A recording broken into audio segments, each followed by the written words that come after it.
most important thing in art, really, for me at least, is shading. And when you look at an object, you think about where the light is coming from that's hitting the object. And if you put the shade in, it gives it a three-dimensional aspect. From my perspective, I'm seeing the light is coming from the right hand top to me. So the shadow will be on this side. So I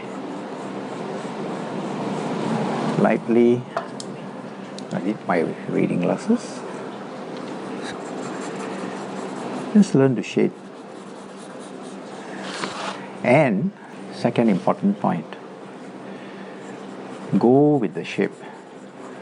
Flow your strokes with the shape. There are many ways of shading. Some people like cross-hatching, but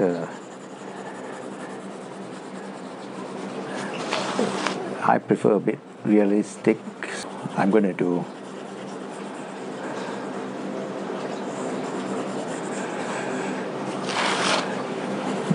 just a second. I'm holding a pencil really softly and I'm just following the shape.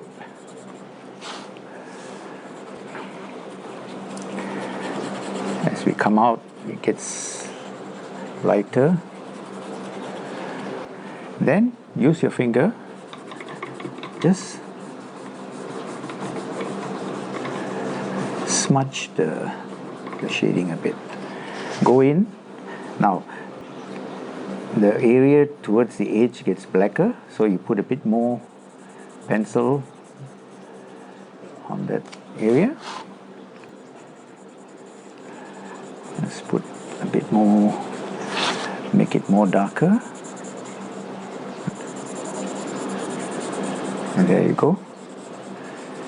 You have a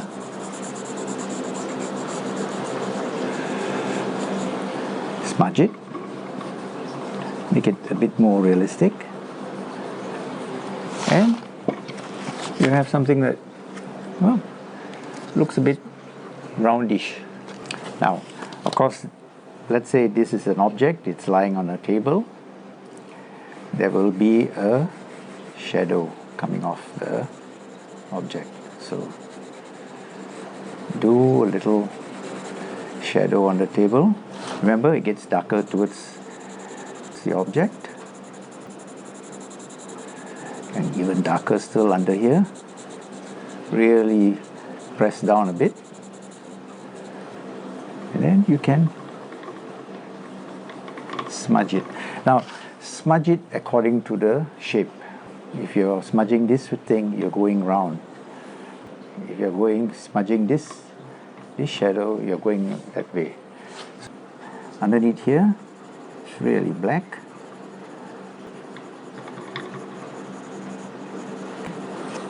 So you're smudging it. Now this gives it a kind of a better 3D look. Okay.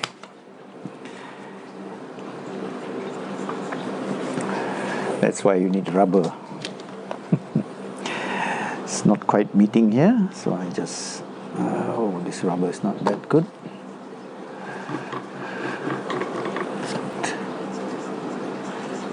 Now remember, that's why I say you do your drawing really light. Don't apply a lot of pressure.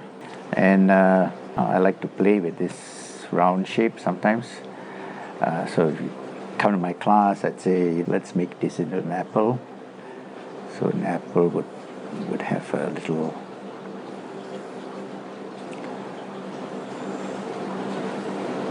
stalk coming out here.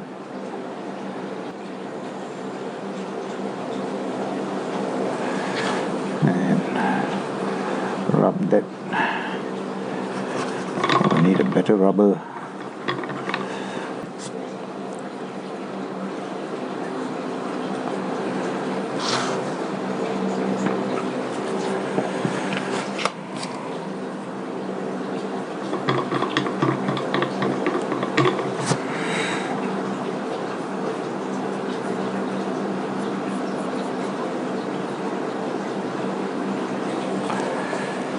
So there you go. Got a little stalk coming out. Now we can play with why I'm asking you to do this little depression in the surface is to explain something about shadows. Now, when you get a depression, the shadow area goes opposite to this part. So I'll illustrate it by saying let's do a little cup here.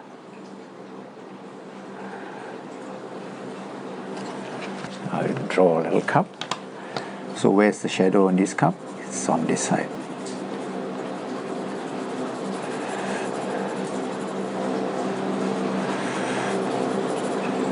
Smudge.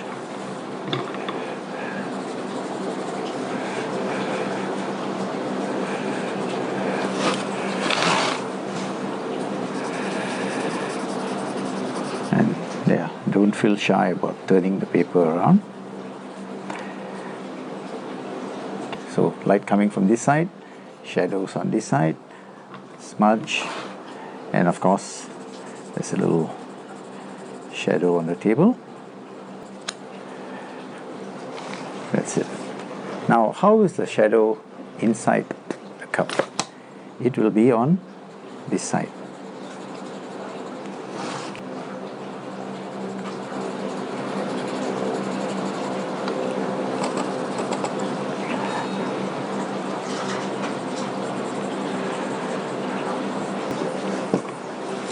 So, see? Now the shadows on this side. There's a little bit of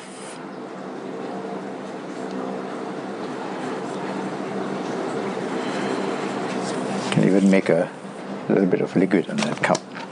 But know that the shadow is the darkest on this side of the cup. Similarly,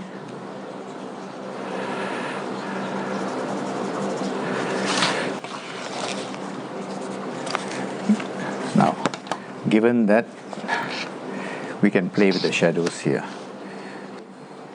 the shadow on the inside part might be a bit darker here.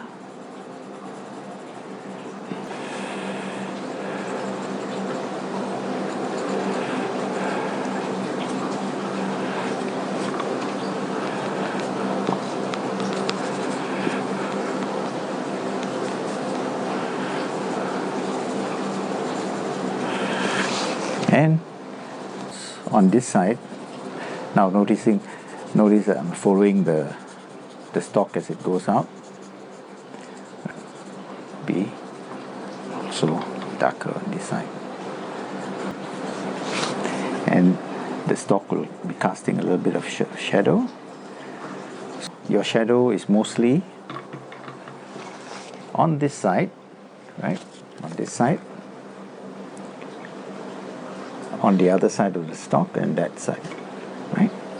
So this gives you a very basic idea of shading. Now, remember, relax. Now, actually, this might be even a bit wrong because I'm imagining the light coming from here, so that this top part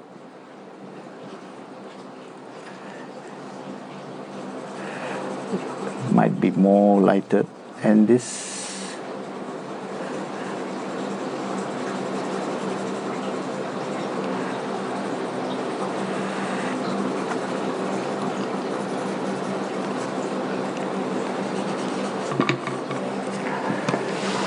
bottom area might be in shadow. It's up to your imagination. You just got to imagine where the light is coming from in every drawing, okay, and apply it.